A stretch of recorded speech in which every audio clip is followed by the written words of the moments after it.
Ngayon lang po ako nag-decide na mag-swimming, kaya punta muna tayo ngayon sa swimming pool. Okay? So, i-enjoy ko po muna ang aking 2 araw na nalalagay po rito dahil ang mga nagdaang araw ay hindi po ako pwede kasi alam na po, mahirap i-explain. So, alam nyo na po ang ibig kong sabihin.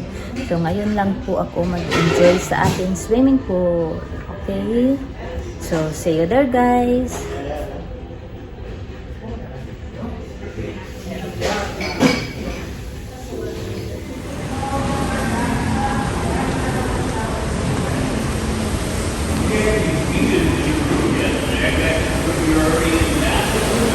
So, dito po, hindi pa ako nag-decide na dito ako mag-swimming kasi malamig po. So, doon po ako sa 17th floor. Guys, nandito na po ako.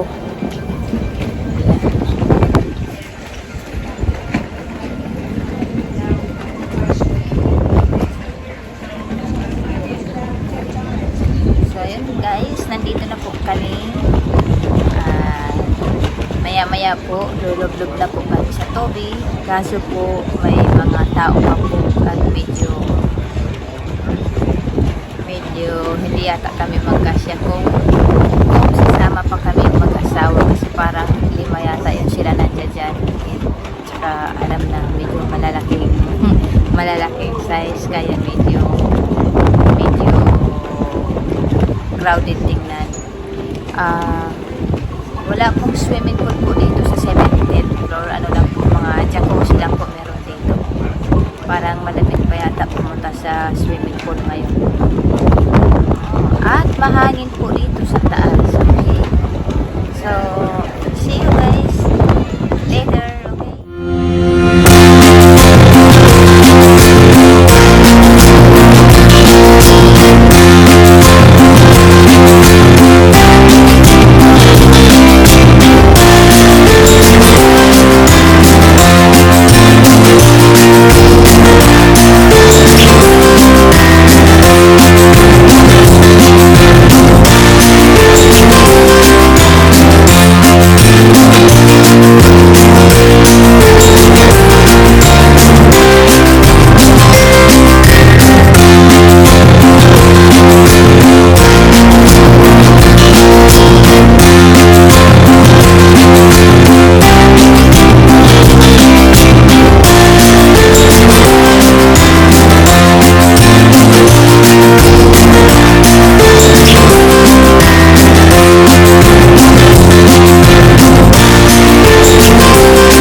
So ayun guys, natapos na rin po ako sa jacuzzi at medyo mahangin po rito kasi open po yung area na to at yung asawa ko ay nagpapatuyo na lang po.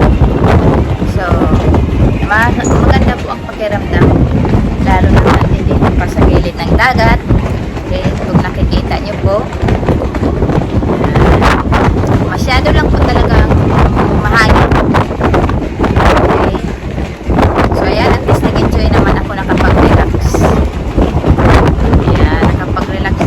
Diyan.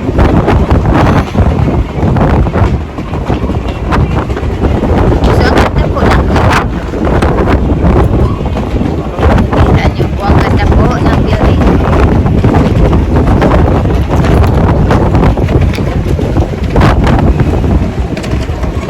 Kaya pala may lumulusok na hangin.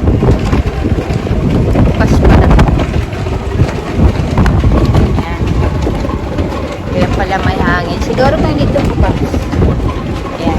Wala siguro hangin, masyadong hangin na papasok.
So ayan guys, komportable kami dito sa swimming pool na to dahil walang masyadong tao. At saka ayan, maganda pa. At hindi rin malamig dahil parang jacuzzi rin siya, mainit. So ayan. So ayan po kung nakikita niyo, yung ganda ng view.